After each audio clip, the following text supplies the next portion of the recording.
But in the center, when you rise, the Kundalini rises, most of the people have their Vishuddhi got up. Most of the people.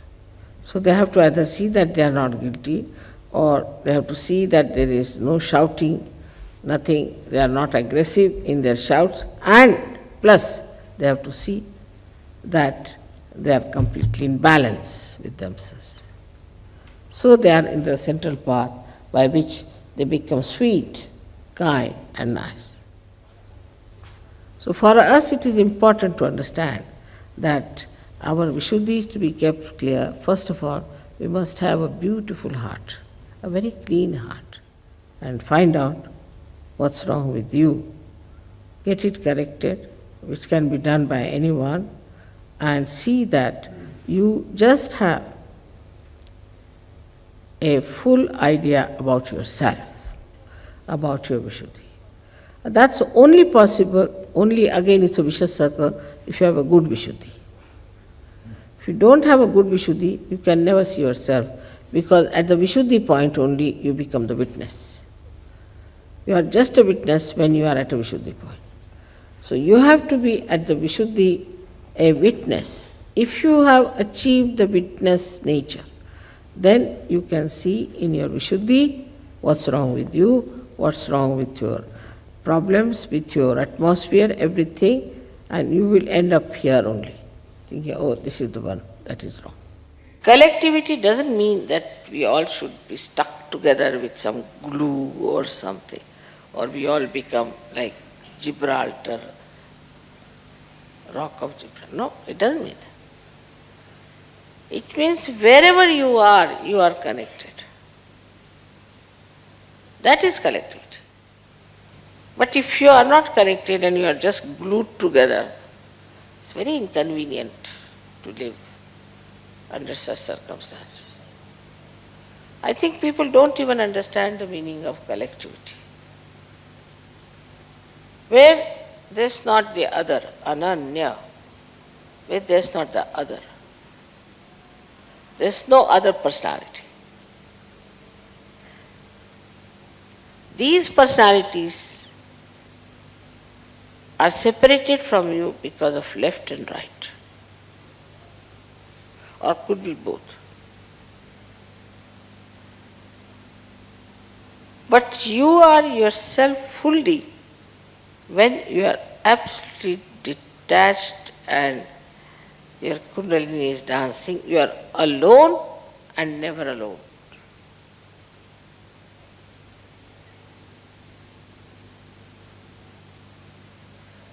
This oneness with the whole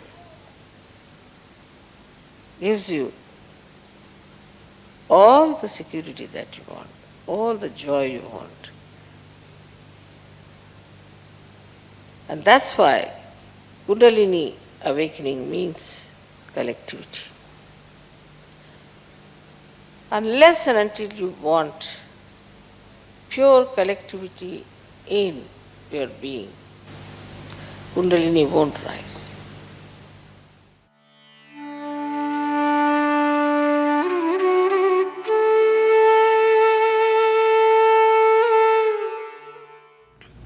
Now this chakra is, placed between the two eyebrows.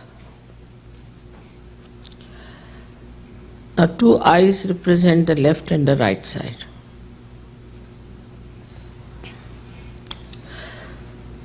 So this center is very much guided by our eyes, by our ears, by our nose, tongue, teeth, throat.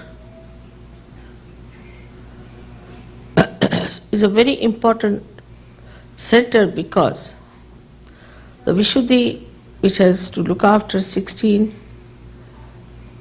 petals, which look after all these ear, nose, throat, different organs within us. Also, it has to communicate with the Virata. So it has to pass through this center of Hamsa Chakra.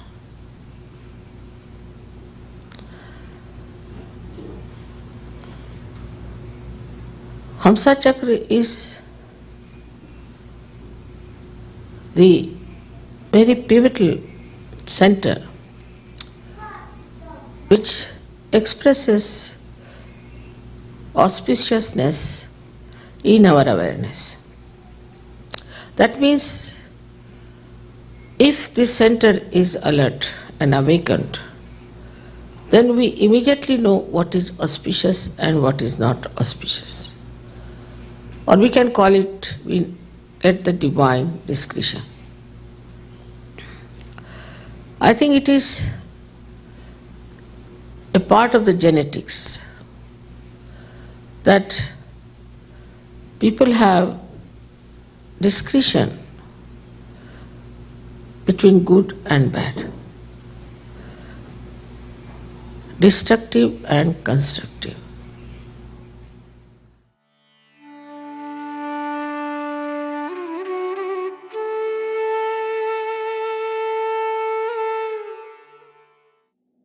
Virat is the ultimate. The complete development of the Vishuddhi Chakra is Virat. And as you know, the chakra is here at this point. If this chakra is not all right, you are not correct. You behave in a manner that is not correct. You cannot communicate with other Sahajogis. You cannot be friendly, loving, and one with other Sahajogis. Unless and until this center here, Vishuddhi, is alright. And is part of the Ekadasha. Vishuddhi is the center of the Ekadasha Rudra. The discretion power becomes so beautiful of the Hamsa Chakra. Because they are all connected, Vishuddhi, Hamsa and Virata. They are all connected centers. It's not only that the Virata improves, but Vishuddhi improves and Hamsa. So now what happens that you jump into collectivity. And the love and the affection and the understanding that you have for each other is remarkable. It's very enjoyable and very beautiful. So all that happens, absolutely happens in your brain. That's how your brain, which is the one which receives all the information and creates all the information, creates all the mental projections, becomes a new vehicle to create a dimension which goes higher, not declining. All of you are part and parcel of that. All of you are part and parcel of that. And all of you are important. All of you have to support that. All of you have to raise it. It is very important.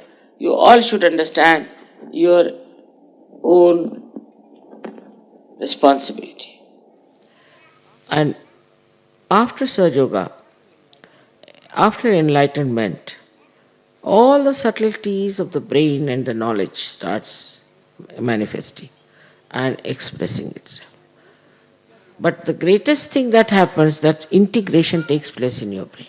It's not that your heart wants one thing and your brain wants another thing. The integration takes place, and when that integration takes place, it's so easy to lead a very dharmic life.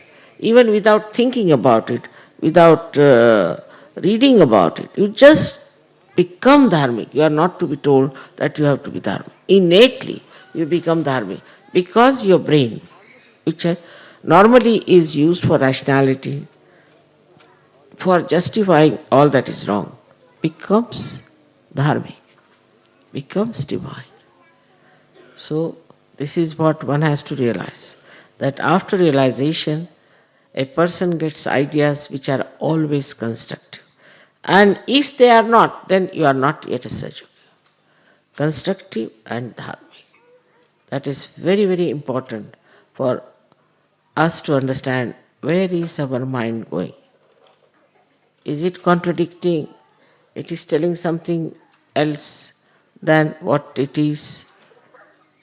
We have to just keep a watch, and you'll be amazed to see how your brain has changed its ways.